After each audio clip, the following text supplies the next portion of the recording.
et les projets de son cœur de génération en génération. Donc, ce passage qui est notre thème central est tiré du psaume que nous venons de lire, psaume 33, le verset 11e. Alors, si vous lisez d'autres versions de la Bible, on dit ceci. À la place des dessins, on dit que le conseil de l'Éternel, si vous lisez la Bible Thompson par exemple, on dit le conseil de l'Éternel subsiste à toujours et les projets de son cœur de génération en génération. Amen. Alors, avant d'aborder le système du bien, je voudrais qu'on parle de notre thème. Pourquoi ce thème? C'est notre thème général pour cette année à la maison africaine de prière. Alors, mes bien-aimés, vous avez vu que les deux thèmes, dessin et conseil, sont deux termes qui s'utilisent de façon interchangée. Donc, dessin, le dictionnaire définit le dessin comme une intention. L'intention qu'on a de faire quelque chose, ou un projet qu'on a, un programme. C'est comme ça que le dictionnaire définit le mot dessin. Donc, un programme, un projet, une conception de faire quelque chose. C'est ça, le dessin. Mais le conseil, quant à lui, vous voyez qu'il s'interchange, mais à un moment donné, les deux se croisent. Le conseil, quant à lui, c'est un avis que nous pouvons donner à quelqu'un de faire quelque chose ou de ne pas faire quelque chose. Un conseil. Et dans cette matière, Dieu est notre grand conseiller. Il nous donne des conseils, il sait ce que nous devons faire et ce que nous ne devons pas faire. Alors, le conseil de Dieu aussi signifie, et le conseil signifie aussi, ce sont des résolutions qu'on prend, un parti qu'on prend, et en politique, surtout, vous entendez, on parle de conseil dans le sens de assemblée, une assemblée qui doit s'unir pour délibérer et se prononcer sur certaines choses. Donc, Dieu aussi a son conseil à lui. Alors, quand nous parlons du conseil de Dieu, on nous a appris que le conseil de Dieu, c'est quoi? C'est quand Dieu lui-même, il utilise l'intelligence, il utilise la sagesse, il utilise la connaissance et il utilise même l'interprétation pour accomplir sa volonté. Donc, quand Dieu, en usant de toutes ses qualifications pour accomplir sa volonté, il tient son conseil. Donc, le conseil de Dieu nous ramène également à l'intention que Dieu a ou avait, même en créant le monde. Il avait une intention, il avait un projet, il avait un agenda sur lequel il devait travailler. Donc, quand nous parlons des conseils, nous devons comprendre tous dans ce sens-là que le conseil de Dieu n'est rien d'autre que tout ce qu'il nous a encodé dans sa parole, sa volonté, son programme, mais qu'il nous a donné dans sa parole, dans ses commandements, dans ses lois. Amen. Amen. Alors, par cela, le monde aussi a ses conseils. L'homme a aussi ses conseils. Mais la Bible nous dit clairement, nous avons lu dans Genèse, les hommes avaient leurs conseils.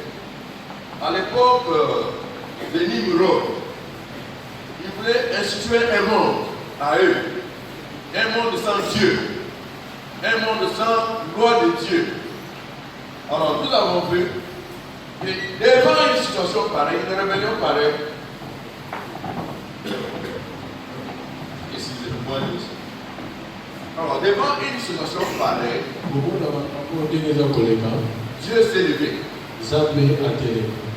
Devant une rébellion de ces gens, pour les hommes veulent vivre sans Dieu, dans ce monde que Dieu a créé, Dieu s'est levé. Dans Genèse, nous avons vu. Et il a anéanti ce projet-là des hommes. Il a anéanti ce programme des hommes. Nous sommes pendant un temps très difficile actuellement à travers le monde entier. Mais bien aimé, pendant ce temps, le monde entier est en train de subir. Donc l'ennemi est debout. Il veut instituer Comme c'était à l'époque de Babel. Mais notre seul espoir est qu'il n'y a que Dieu qui peut arrêter ce projet.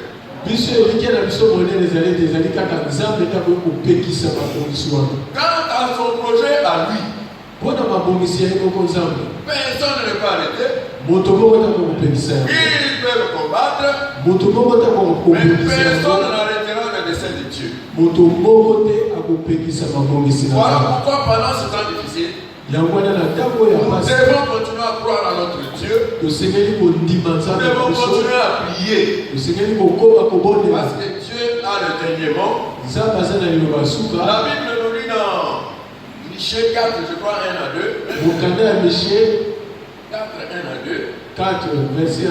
Même Esaïe 2, verset 2. Et la montagne de la maison de l'Éternel s'élèvera au-dessus des montagnes. Donc, le projet de Dieu, c'est dessein, en tout cas, ils subsisteront et de génération en génération. Amen. L'homme a ses projets. La Bible d'ailleurs nous le dit. Que l'homme a plusieurs projets. Mais c'est le dessein de l'Éternel qui s'accomplit toujours. Alors mes bien-aimés, nous avons besoin de recourir au conseil de Dieu.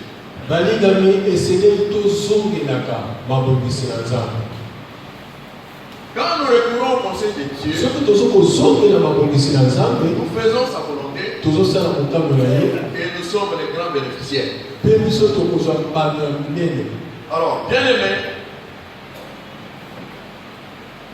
ça c'était, je voulais juste dire un mot sur notre thème central. Nous parlons de qui nous encourage pendant ce temps difficile. Et les projets des hommes sont là. Mais le projet de Dieu est au-dessus du projet des hommes. Amen. Alors mes bien-aimés, le sous-thème qui m'a été confié est intitulé Comprendre les conseils de Dieu pour l'Afrique en général et pour la RDC en particulier. Je viens de vous expliquer ce qu'on entend par conseil. C'est le plan de Dieu. Les décisions que Dieu a prises pour réaliser. Il en a prises pour l'Afrique. Et retenons que le Congo ne peut pas marcher en dehors de l'Afrique. Et aucun pays de l'Afrique ne va se développer au détriment de l'Afrique. Donc tout est lié. Donc le sort du Congo est lié au sort de l'Afrique. Amen. Alors mes bien-aimés, comment est-ce que le monde voit l'Afrique? L'Afrique, notre continent, nos pays d'Afrique, comment le monde le voit? Le monde voit l'Afrique comme un continent sans espoir.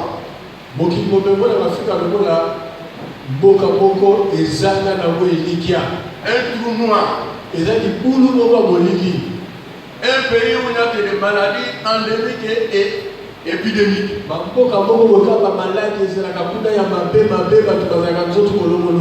La malaria, Ebola, Sida, VIH-Sida. Et c'est qu'on vient de nous créer COVID-19. Beaucoup de bien-aimés qui ont eu le temps de voyager à l'extérieur, quand on montre l'Afrique, on ne montre jamais de bonnes choses de l'Afrique par les médias internationaux.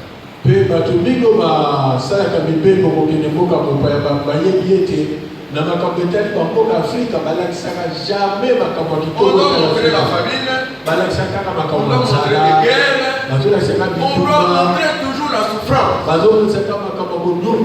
Donc l'Afrique montré, vendu au monde comme un continent sans espoir. Le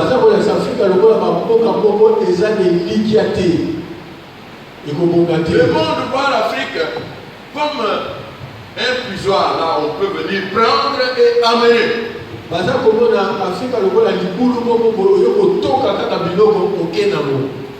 Et nous sommes malheureusement africains en train de consentir à ce comportement. Nous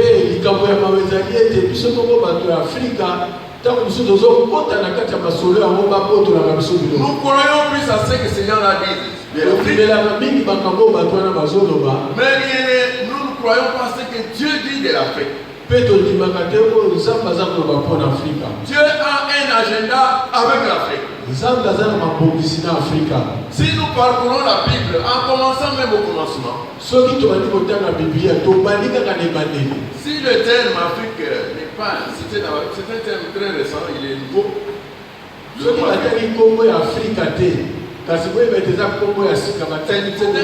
terme nouveau. Mais quand la Bible parle de l'Afrique, on cite le pays de Cham. La Bible parle du pays de Cham, la Bible parle d'Éthiopie, la Bible parle de l'Égypte.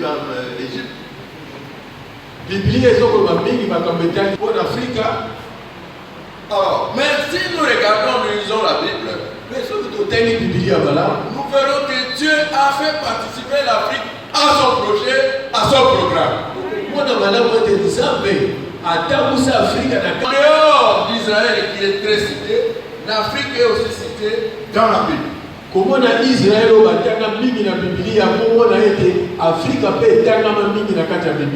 nous prenons nos premiers ancêtres africains, nous prenons Cush. Nous voyons Misraïm qui est synonyme d'Égypte. Ou bien Nimrod. La Bible décrit ces gens comme étant des hommes forts, des hommes puissants. Des hommes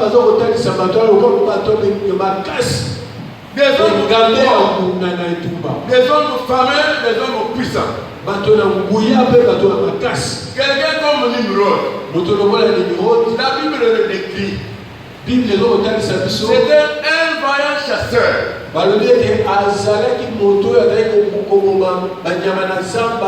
Non seulement chasseur, mais il a construit des cités.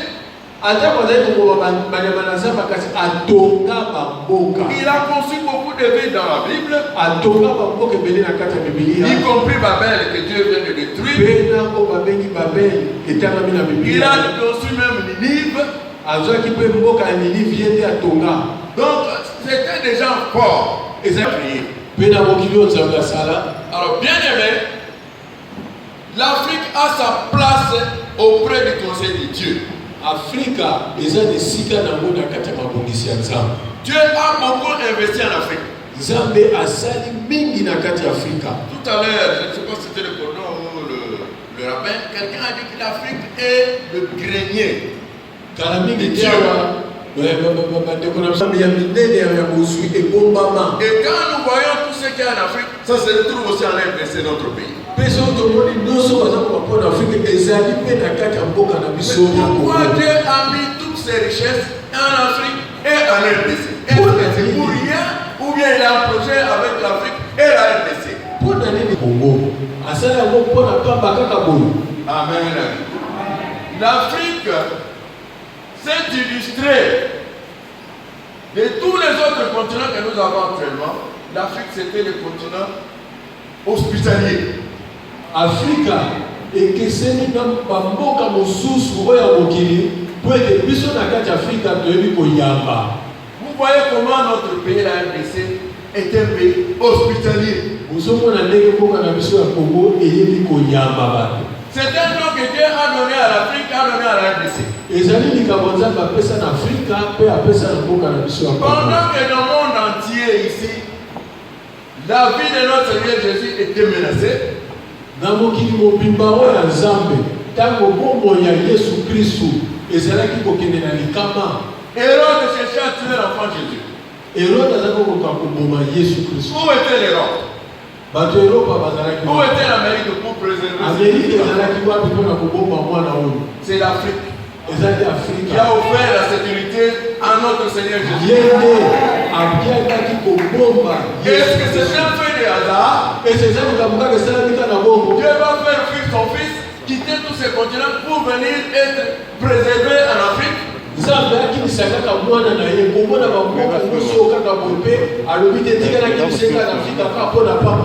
Amen. Dieu a beaucoup investi en Afrique, mes bien-aimés. Il a envoyé son peuple en Afrique. Malheureusement, nous ne l'avons pas traité comme il le méritait. L'Afrique, l'idolâtrie native.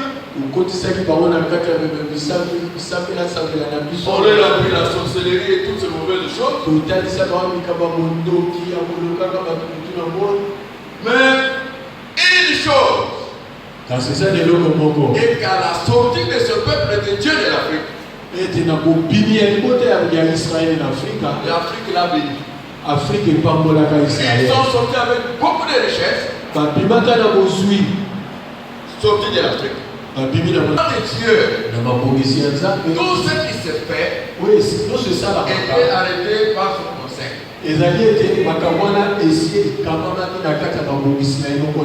Amen. Beaucoup de gens se posent des questions. Le Dieu de la Bible, le Dieu d'Abraham, d'Isaac et de Jacob, est-il ennemi en Afrique? Ce Dieu-là est-il étranger en Afrique? Ce Dieu-là a-t-il quelque chose contre l'Afrique? A-t-il maudit l'Afrique? Et il y a même des théologies, mauvaises théologies qui affirment que Dieu a maudit l'Afrique.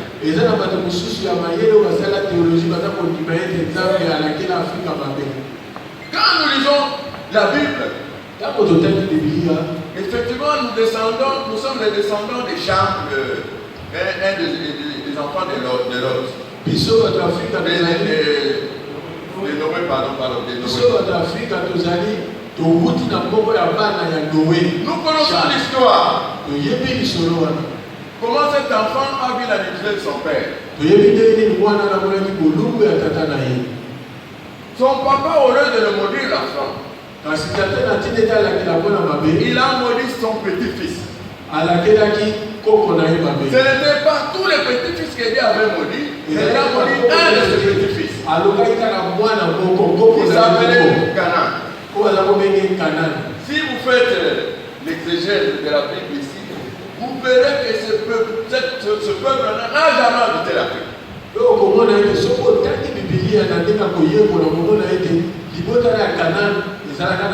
Ils n'ont pas de descendants en Afrique. Mais certains les théologiens affirment mais non, comme Dieu avait maudit, c'est pour ça que l'Afrique a des problèmes.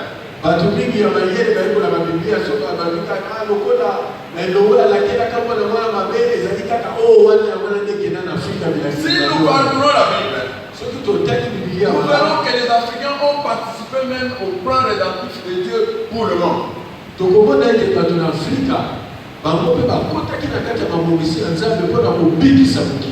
Vous connaissez dans l'histoire de Jérémie. Jérémie était arrêté, j'étais dans une citerne pour qu'il meure là-bas. Mais il y a eu un Africain. Et qui travaillait à la cour du roi.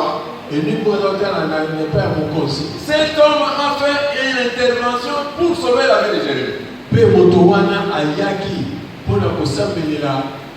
Il a plaidé auprès du roi. Et il est allé faire sortir Jérémie de cette citerne où il n'attendait que la mort. Où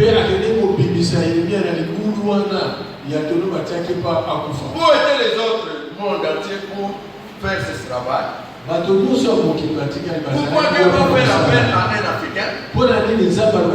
Est-ce que si Dieu est contre l'Afrique, il doit utiliser les Africains? Dieu ne s'est pas arrêté là. Prenons nos patriarches. Abraham, il y a une famille. Où est-ce qu'il a fui? Parce que le grenier n'est qu'en Afrique.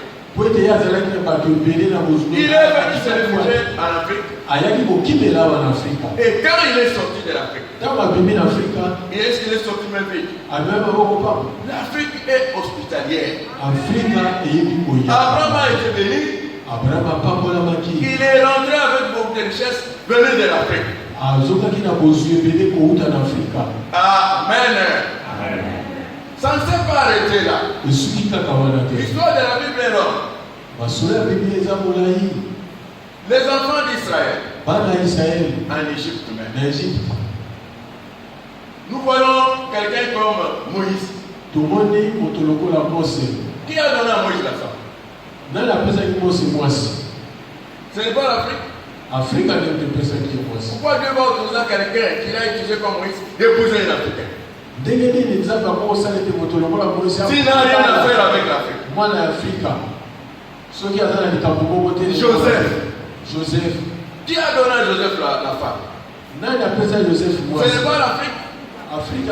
Mais pourquoi Dieu a autorisé ce genre de choses? Dieu n'est pas Dieu de noir ni de blanc. Dieu, il est Dieu de tout le monde. L'Afrique a sa place auprès de Dieu. Mais bien aimé, continuons à faire le voyage dans la Bible.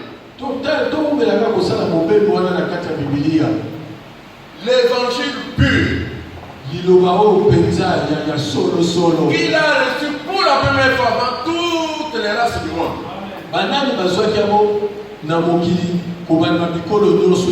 Ce n'était pas l'ennemi éthiopien. Pourquoi Dieu va donner l'évangile pur, l'évangile du royaume à un Éthiopien avant Paul, avant les autres?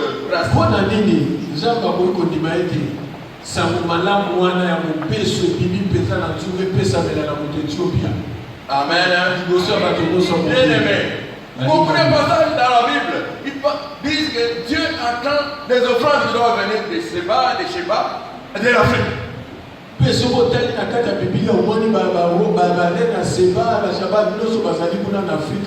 Les gens peuvent dire ce qu'ils disent, ils pensent de l'Afrique, mais Dieu a l'Afrique dans son cœur. Nous étions en prière avec Dieu a dit ceci. Son cœur est en Afrique. Et ses pieds sont en RDC. Ils sont là, nous avons entendu Dieu nous a dit ça. Si l'Afrique n'avait rien à faire avec Dieu, pourquoi Dieu veut nous donner de telles promesses, de telles paroles encourageantes? Mais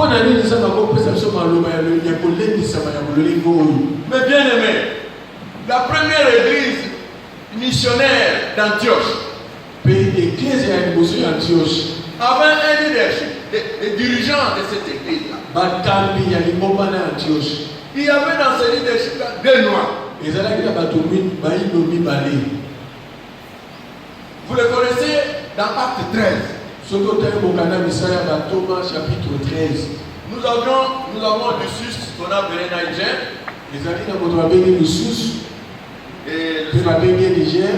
Et le second, attendez, je vais dire, j'ai dit des bêtises.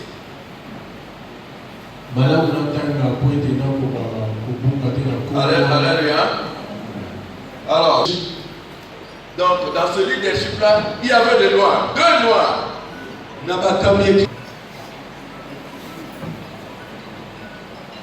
Donc, d'abord Siméon, c'est Siméon qui était appelé Niger, et Lucius, c'est le second.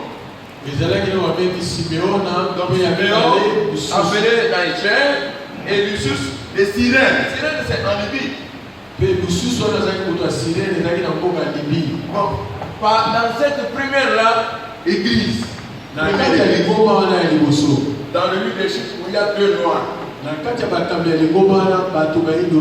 Dieu avait-il commis l'erreur de les associer à ce leadership? Si l'Afrique n'a rien à faire avec ce que Dieu fait,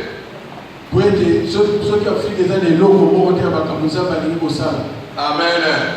Mais bien aimé, soyez rassurés que Dieu a l'Afrique dans son cœur et que ses biens sont en RDC. Afrika eza na kati ya kotema na ye pas na mabongisi na Afrika. Un autre événement de taille qu'un Africain a posé. Pe likambo mosusu ya monene oyo emonana na Biblia moto Afrika asala yango. Le Seigneur Jésus-Christ, fatigué par sa croix, Yesu Kristo amemaki ekulusu na ye il tombe Israël avec le poids de la croix. azokotambola aza kokweya aza kotelema aza kokweya aza kotelema. Il a fallu qu'un Africain le soulève même pendant un petit temps. ebongaki na moto moko Afrika akoka kosala kosunga Il a transporté sa croix pendant un temps. amekaki kosunga ye na komemaki ekulusu na ye. Amen. Simon de Cyrène. Simon ya Cyrène. Cyrène, c'est en Libye. Cyrène wana eza nde na Libye. Où étaient les autres bato basusu wana baboka pour aider le Seigneur en difficulté? po ete nkolo azalaki na kati ya pasi. Est-ce qu'en additionnant tous ces faits, soki tosangisi bamakambo nyonso oyo, est-ce que nous pouvons conclure que ce que les gens disent de l'Afrique et c'est ce que Dieu pense de l'Afrique? tondima ete makambo bato bazoloba ya mabe na ntina Afrika yango wana mpe nzambe azokangisa mpo na Afrika. Amen. Nous avons lu le problème de l'Afrique est dans Ésaïe 19. totali makambo etali Afrika na mokanda ya Ezaïe ya zomi na libwa. C'est là où il y a le problème. kuna nde esika likambo ezali. C'est là où Dieu nous demande de prendre conscience. esika kuna nde nzambe azali kosenga tolamusa makanisi na biso. Nous avons lu dans Ésaïe 19, totali na mokanda Ezaïe ya zomi Dieu na libwa. jugeant l'Afrique, nzambe jugeant l'Égypte, azali kosambisa bato Ethiopia pour l'idolâtrie. mpona kosambela biteko. Mais bien aimé, ce péché nous a causé pas mal de problèmes avec Dieu. lisumu wana kozwaka banzambe mosusu ememela biso makambo ebele. L'idolâtrie est une insulte à l'endroit de Dieu. kosambela banzambe mosusu ezali lokola ozokofinga nzambe. Voilà ce qui a touché le cœur de notre Dieu. tala ngo esimbaki motema ya nzambe na Ce qui biso. a fait fâcher notre Dieu, c'est le fait de l'avoir abandonné pour nous tourner vers les démons, vers les idoles. eloko epesa nzambe kanda ezali ete biso totiki ye nzambe toke na binzambe nzambe. Esaïe nous dit que Dieu jugera l'Afrique, jugera l'Égypte pour ce péché-là. nzambe akosambisaka Afrika mpona lisumu wana binzambe nzambe. Mais ce même Dieu nous donne la voie de sortie. kasi nzambe wana mpe atalisi biso nzela tokoki La kobima repentance sincère. koyeba kokita na biso na nzambe. La repentance sincère que Dieu attend de l'Afrique va amener Dieu à venir visiter l'Afrique et restaurer l'Afrique. mpe kosenga molimbisi wana kouta na se ya motema mpenza yango ekosala ete Afrika ezonga na esika na Et quand l'Afrique va se repentir comme premier pas pour entrer vers Dieu, mpe ntango Afrika ekobongola motema yango mpona ekoka kozonga epai na nzambe, Dieu va restaurer l'Afrique. nzambe akoyisa Afrika ya Il y aura un sika. hôtel en Afrique. ekozala na etumbelo na kati ya Afrika. L'Afrique, Dieu se fera connaître à l'Afrique. nzambe akomimonisa na Afrika Et l'Afrique connaîtra Dieu. mpe Afrika ekoyeba nzambe. La Bible dit qu'il y aura une autoroute de réveil mpe nzambe alobi elema qui va relier l'Égypte, Assyrie, Israël, les trois là. mpe C'est une parole infaillible. ezali liloba oyo moto akoki kokwesa Les paroles des hommes ne peuvent pas s'accomplir, mais ça s'accomplit toujours. maloba ya bato ekokisa. Alors, mes bien-aimés, voilà l'histoire de l'Afrique. balinga mitala lisolo etali Afrika. Dieu nous attend. nzambe aza kozela biso Retournons à lui. tozongela ye. Et il y a eu des prophéties mpe ezalaki na bisakoli sur l'Afrique. na oyo etali Afrika. Quelqu'un a évoqué la conférence du prophète qui a eu lieu au Mont Carmel en 1986. ndeko na biso abibisaki likambo etalaki prophésie ya Le président dans son speech tout à l'heure, il a parlé. alobaki yango. Il y a eu une conférence sur le Mont Carmel. ezalaki na mabongisi lokola oyo kuna na Mont Carmel na Israël. Et il y a eu 153 participants à cette conférence. mpe ezalaki na bato ebele mokama moko na tuku mitano na misato. Et ils provenaient de 40 pays différents. mpe bautaki na bamboka tuku minei na misato. Et à cette conférence-là, mpe na kati ya mabongisi wana Dieu a parlé. nzambe alobaki. Dieu a lancé l'appel à l'Afrique. nzambe abengaki Afrika abelelaki. Dieu a appelé l'Afrique à être intercesseur. nzambe abelelaki Afrika ete ezala mboka ya kobondelaka. Voilà comment la maison africaine de Fuyenne a vu le jour. C'était à cette conférence-là où s'est retrouvé 3 Africains et les 150, c'était des autres nations.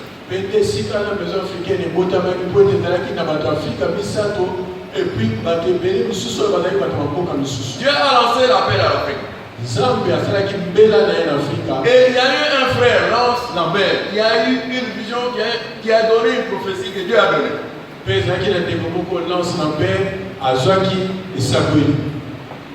On a vu pendant cette séance de prière une flamme de feu en Afrique. Et cette flamme de feu, en venant vers la sous-région ouest africaine, cette flamme est devenue un brasier. Amen. Amen. Dieu montrait le réveil qui viendrait de l'Afrique. Le cordon l'a dit tout à l'heure ici. Que c'est le temps de l'Afrique. C'est le temps de l'Afrique. Alors, mes bien-aimés, comme c'est le temps de l'Afrique, nous avons adhéré à ce mouvement de prière au niveau continental. En 2000, ici dans Johannesburg, Dieu a parlé sur l'Afrique. Dieu a dit qu'il allait changer la face de l'Afrique. Et Dieu va visiter l'Afrique. Et depuis cette année-là, 2000, jusqu'aujourd'hui, nous voyons ce qui se passe en Afrique.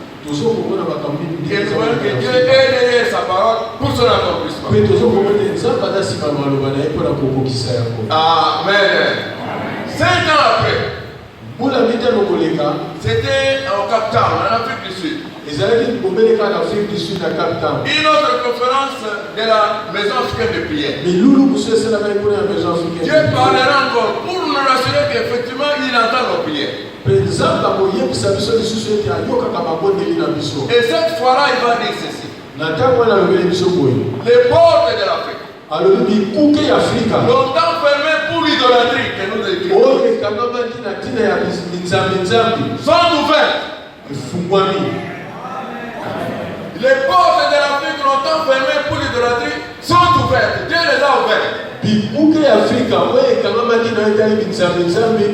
Et il y a eu d'autres prophéties encourageantes où Dieu nous montre qu'il écoute les prières des Africains.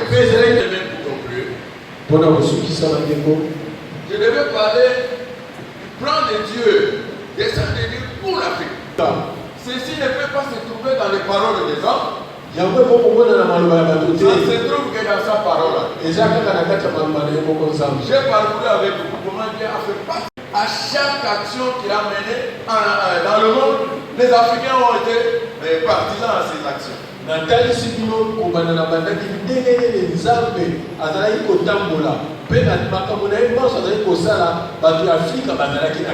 Amen. C'est que Dieu nous demande. L'église, nous devons nous lever. L'église doit se lever. L'église doit se lever. L'église doit amener nos nations, faire de nos nations des disciples.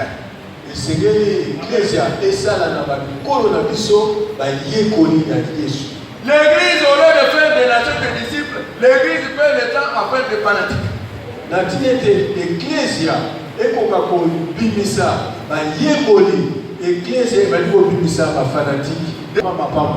Je ne sais pas si vous avez suivi l'intervention de Romain tout à l'heure avant que je prenne la parole. Notre Dieu, c'est rien de fier, rien de pire, on peut s'approcher de lui. Aujourd'hui, l'église vit dans la compromission. Pendant que Dieu attend que l'église se lève, amène les nations comme disciples devant lui, l'église est dans la compromission.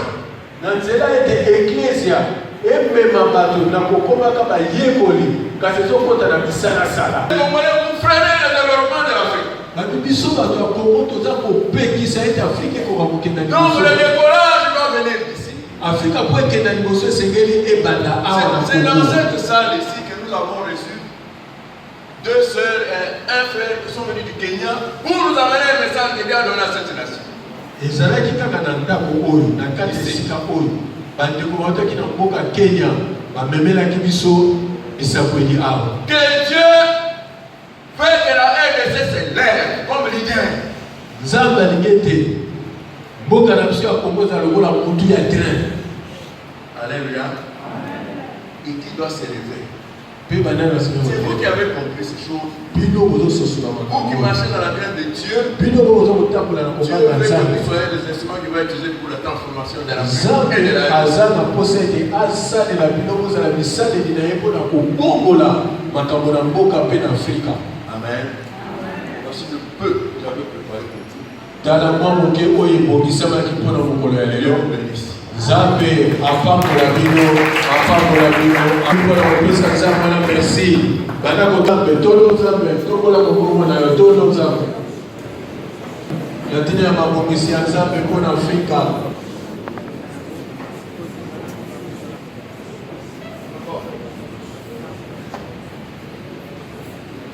nakanisi moke bapesi biso na cordon adjoint mama ya likambo mpona Afrique surtout mpona biso Congo ezali problème etali idolâtrie.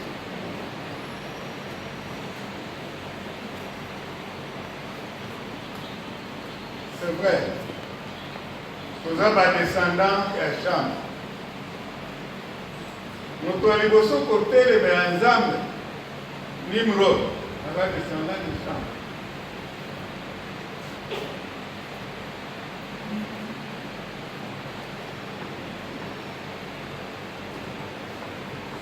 Nani akangaki Israel na oppression?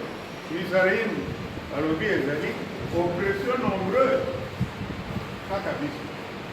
Pourquoi? Parce que Pharaon et nous tous, nous croyons que c'est pour l'âge Pharaon. On demandait même à Moïse, quel Dieu t'a envoyé? Nasengi ma papa misato bayawa na ba mama misato pe baya.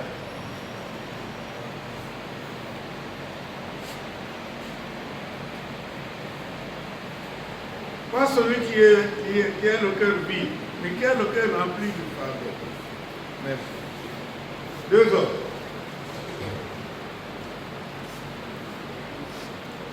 Batata mibale. Sikoyo ba mama misato.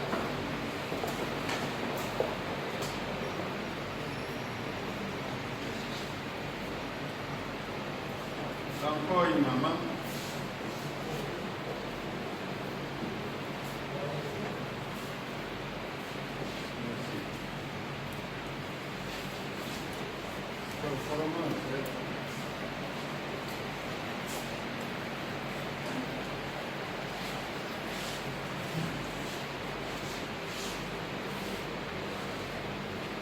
Biso nyonso totikali kuna tozwa position ya kolera.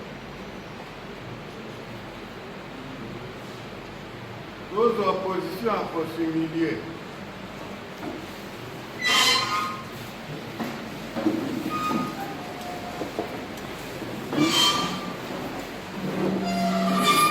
Bien que mokonzi na biso wapi Josué wapi yo?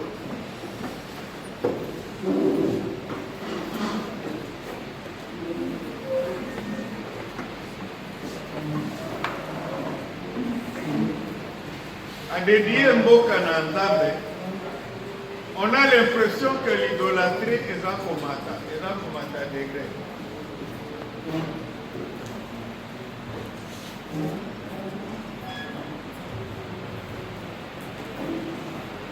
Église ekoti ezindi emelami na idolâtrie.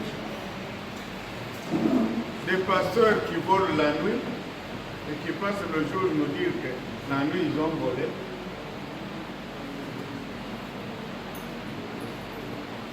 Et beaucoup d'autres choses terribles.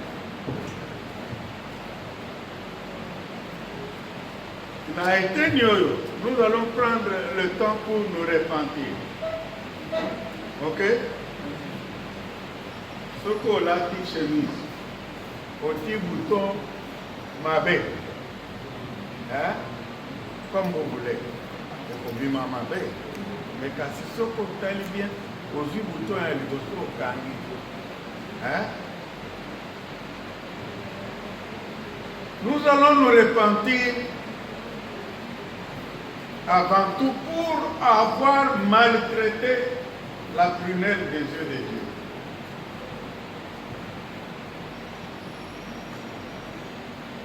Lui-même, il a dit que na motema na ye batomine. Ok? Le pauvre, l'orphelin, la veuve et l'étranger. Israël a yaki epanabiso en tant qu'étranger. Qu'est-ce que nous avons fait? Le tien Israël. Au point que kolela na bango ekomi na matoi ya Nzambe. Et il y a eu le jour du Seigneur. Le temps où Dieu intervient directement dans les affaires des hommes. Vous connaissez la suite. J'aimerais d'abord, nous allons demander pardon à Dieu pour tout ce que nous avons fait contre Israël. Nous l'avons fait parce que nous étions idolâtres. Pharaon, chef Nabiso hein? Quand Dieu fait le miracle, nous montrons que nous sommes capables de le faire. Après avoir demandé pardon à Dieu, nous allons demander pardon à Israël, qui est parmi nous. Bordeaux a dit que c'est un temps spécial où nous avons le cep naturel, l'olivier naturel, et nous les oliviers greffés.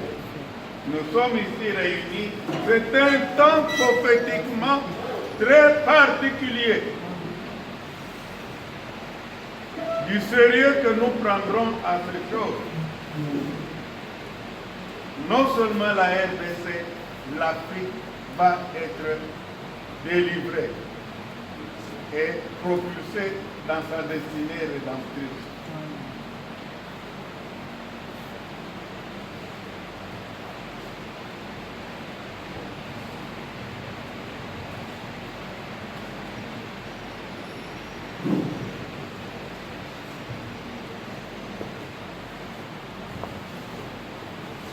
Biso nyonso tokosenga Nzambe bolimbisi. Tokoyebisa ye, tobebisi.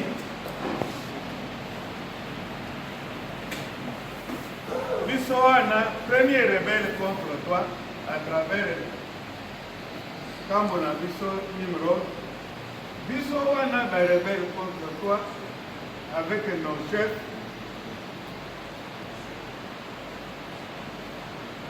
Pharaon et consorts.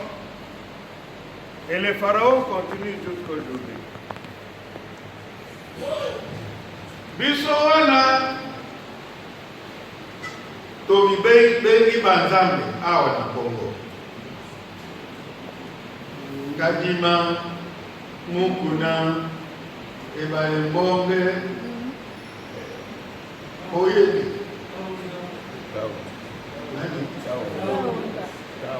Taonda. Biso, oui, aujourd'hui, un chrétien a confié à qui compte ça, un message à bien.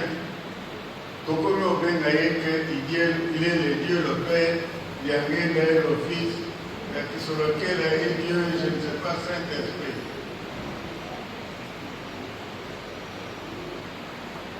Awa, makambo ya langue sacrée. Nous n'avons pas commis l'idolâtrie en langue. Tokosambela na monoko ya mboka. Tokolela na ye, tokosenga ye alimisa biso po tobebisi. Non seulement nous nous sommes fait Dieu, nous avons adoré des faux dieux, nous avons adoré le soleil, la lune, les étoiles. Lelo mokili mobimba mpona kozwa puissance ya soloka baza koya na Égypte, bazokende na bapiramide ememeli biso liwa. Pyramide ezali tombo. Imagine-toi, on a fait travailler Israël pour construire les choses qui ne servent pas à la vie, mais qui servent à la mort. Et c'est devenu le centre de la sorcellerie pour tout le monde. Donc, une musique, élève ta voix. Yebisanda, Bébisi, Alim. Mukalena, Kini akatuleeta fova mulungu kyake tambula masumbeni atwena balungako unu tutowelezaya faso za mtima mieto myambi leta tukuongele mafwa utulemo kila mfumu Yesu kadi tukuhimima ya Afrika.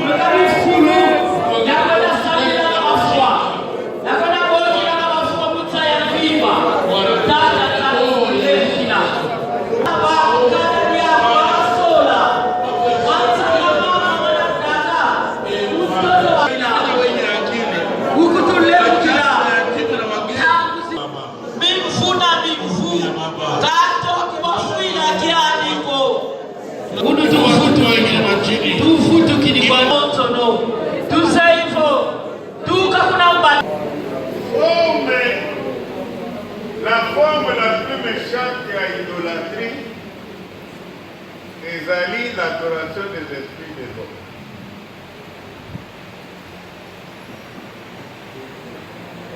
Oh, les esprits des autres, ce sont les esprits têtus, insolents.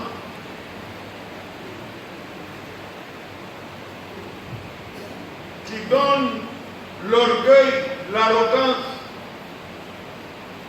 à l'Afrique jusqu'aujourd'hui. On n'a rien, mais on célèbre comme si on avait quelque chose.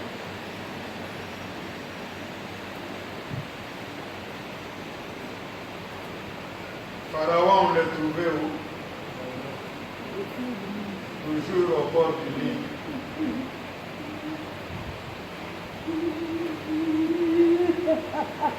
Jérémie vient à Patmos. Ils sont là à cause des esprits des hommes.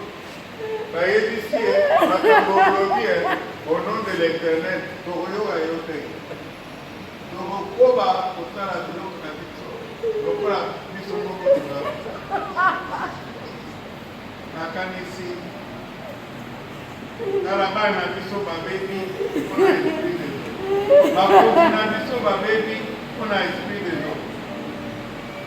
le 24 juin, ils ont célébré dans Bokoyo, journée des poissons. Elie Kolobani, l'adoration de l'esprit de Dieu. Porto a beau Sabino témoignage. Quand vous toquez pour ça, le ministère, non. Oya, Nassalo Basala Réunion à la ministre. Quelle était l'image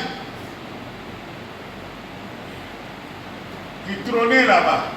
Un poisson.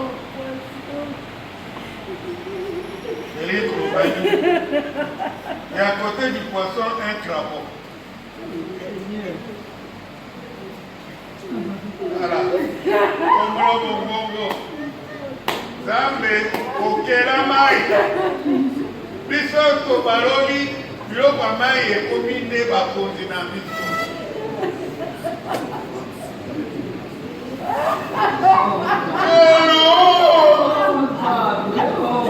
Pipulu, muito legal que é muito chamado, valeu o sangue. Muito legal. E a do Naguni, o levo que lá sou. O que tu leva que lá tá. Você fala do levo. Isso é uma coisa que na fila de sala e a mulher não olha, não come, melhor dos incondicionais. Troisième fausse forme idolâtrique comme nous célébrons la mort plus que la vie.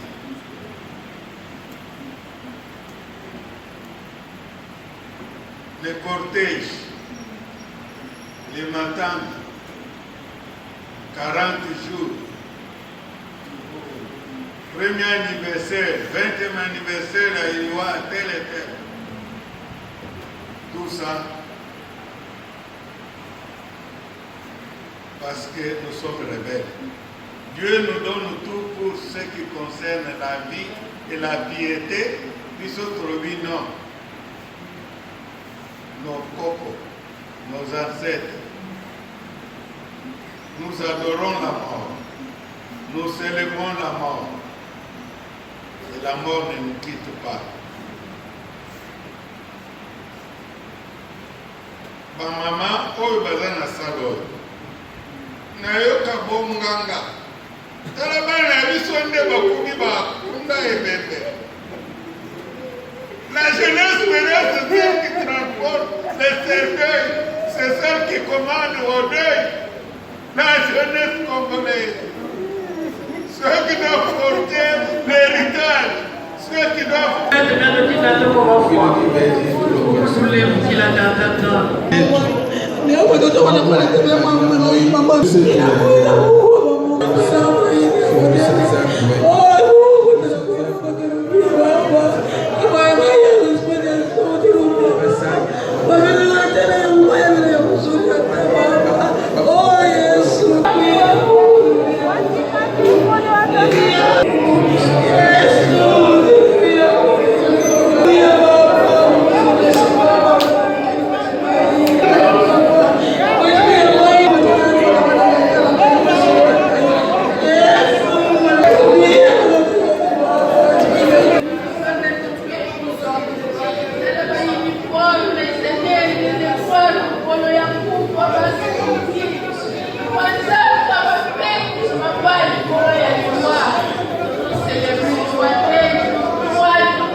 les coordinateurs provinciaux.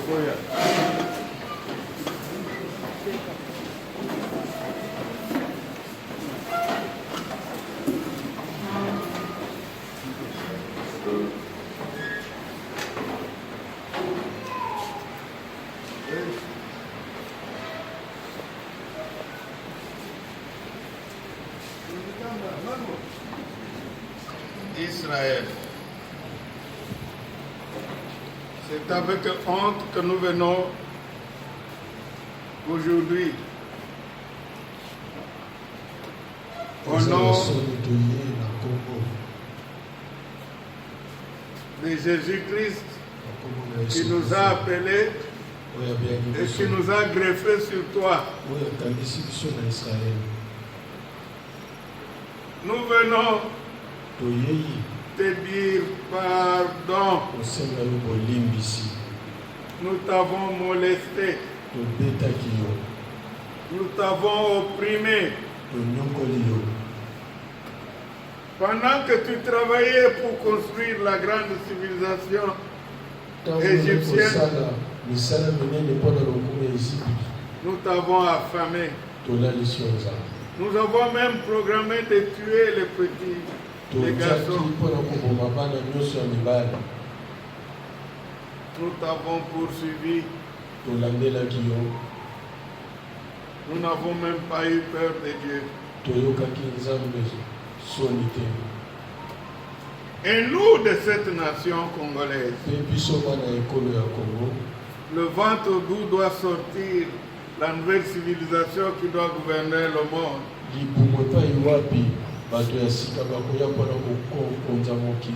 À l'Assemblée générale des Nations Unies, nous avons dit entre un frère et un ami, le choix est clair, nous t'avons rejeté.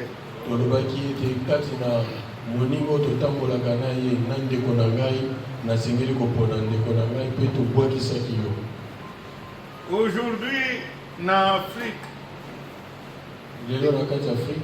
il y a beaucoup de nations et de partis politiques qui prennent parti pour Palestine, les Palestiniens, contre toi, la source de notre foi, la source de notre vie.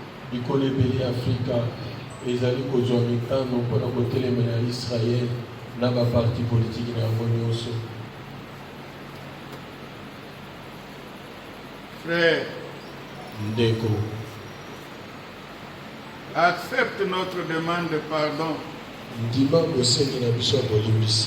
et prie pour nous.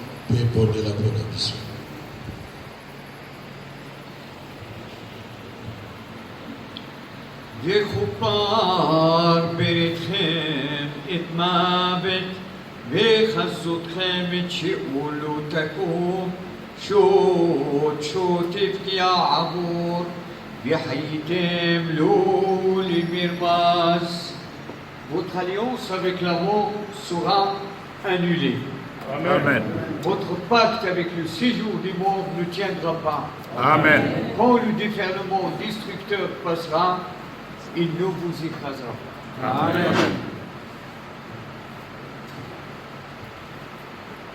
Hachem, Dieu de mes pères, Dieu d'Israël, Dieu d'Abraham, Dieu d'Isaac, Dieu de Jacob, le Saint qui a appelé Abraham, Lech Lecha, Mibet Avecha, va vers toi-même, sors du pays, de la maison de ton père, quitte Vavel et va où je t'indiquerai. Abraham a obéi, notre père a obéi, et pas lui qui a donné la promesse, qui a donné Yitzhak. Yitzhak dans la joie et le rire. Merci à Kadosh Baruch Hu. Et à travers lui, tu as suscité toutes les nations prennent leur source en lui. C'est pour cela, nous venons devant toi, Père, Aveinu Malkeinu, Hanneinu, Hanneinu, notre Père, notre Roi, fais grâce, il manifeste ta gloire et reçoit ses plaintes et ses supplications. Amen. Et pardonne par le sang de Dame la Kapara de Yeshua Mashiach, par le sang et l'expiation à Sion de Yeshua, notre frère, notre Mashiach. Merci Hachem. Merci, nous recevons ce pardon. Demandons pardon pour tout le mal qui nous a été fait, qui a été fait aux générations. Pardon pour la Shoah, pardon pour l'Holocauste, pardon pour tout ça, à Kadosh. Mais merci parce que tu nous accueilles et tu accueilles notre supplication. Tu la reçois de Yerushalayim. Hachem, tu nous as montré avec Ruben, avec nos frères en Israël, avec tous nos rabbinim. L'œuvre que tu vas faire sera grande et elle sera pour très bientôt. Amen. Nous sommes vraiment à la porte à Kadosh Baruch Hu. Merci pour ton amour. Reçois notre louange, reçois notre remerciement, reçois ces cœurs qui sont là, humiliés, ces esprits brisés, et merci pour cette restauration que tu réponds maintenant. Beshem Yeshua Mashiach, Beshem Yeshua Mashiach, bénis tes serviteurs ici.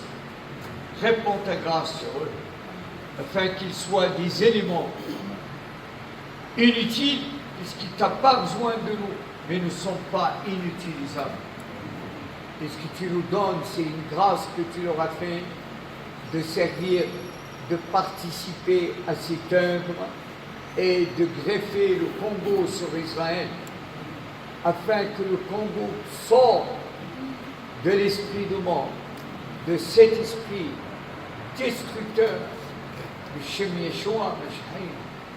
Nous avons confiance parce que nous savons que tu le feras.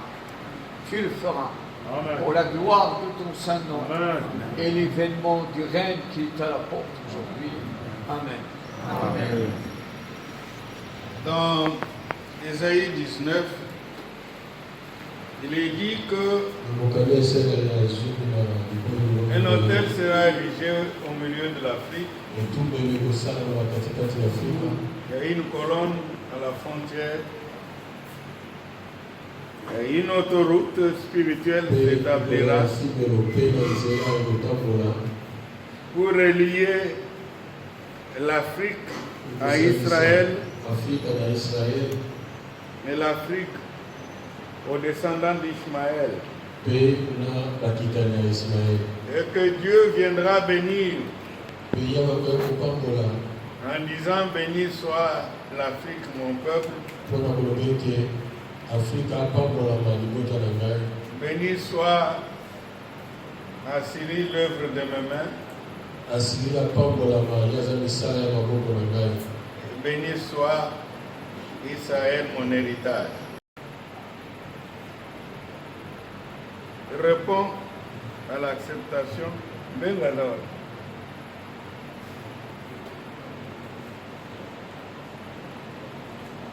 Réponds à l'acceptation de pardon, à la prière. Ok? Soko sirisi, soko senga, nekonabiso oyo. Au nom de toute l'Afrique, qu'il bénisse Israël.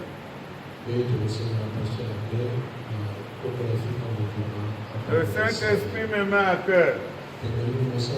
Lobi, famille nyonso, oyo ezali awa, na oyo eza te, boya na likabo pour bénir Israël. Vous m'avez entendu?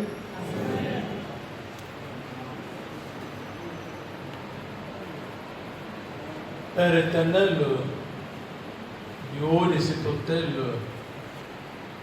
que nous avons érigé dans ce lieu,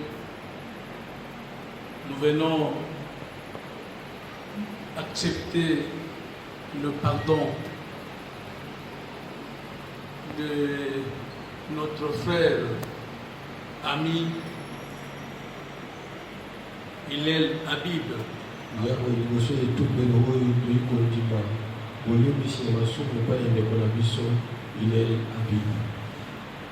Et nous déclarons solennellement en cette porte de solstice d'été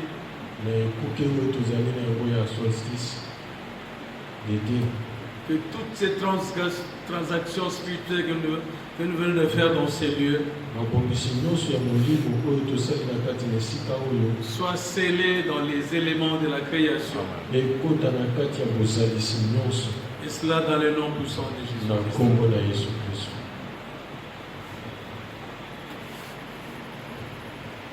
Il a dit à Abraham, je bénirai ceux qui te bénissent, je maudirai ceux qui te maudissent. Nous représentons toutes les générations des Africains.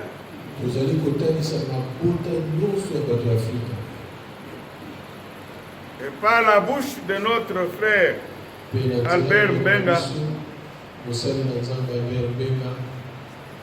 nous allons tous étendre nos mains sur lui, nous qui sommes devant ici, pour dire que nous, l'Afrique, nous bénissons Israël.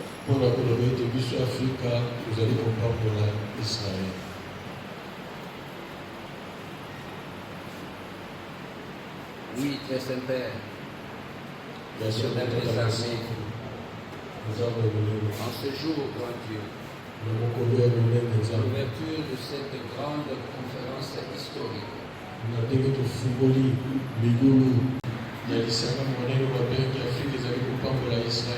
nous déclarons ce jour que l'Afrique reprend sa place naturelle de l'ami naturel d'Israël.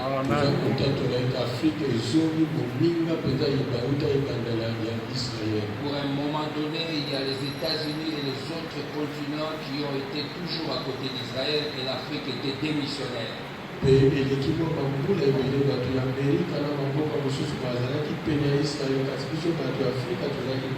Mais aujourd'hui, l'Afrique reprend sa place d'amis naturels.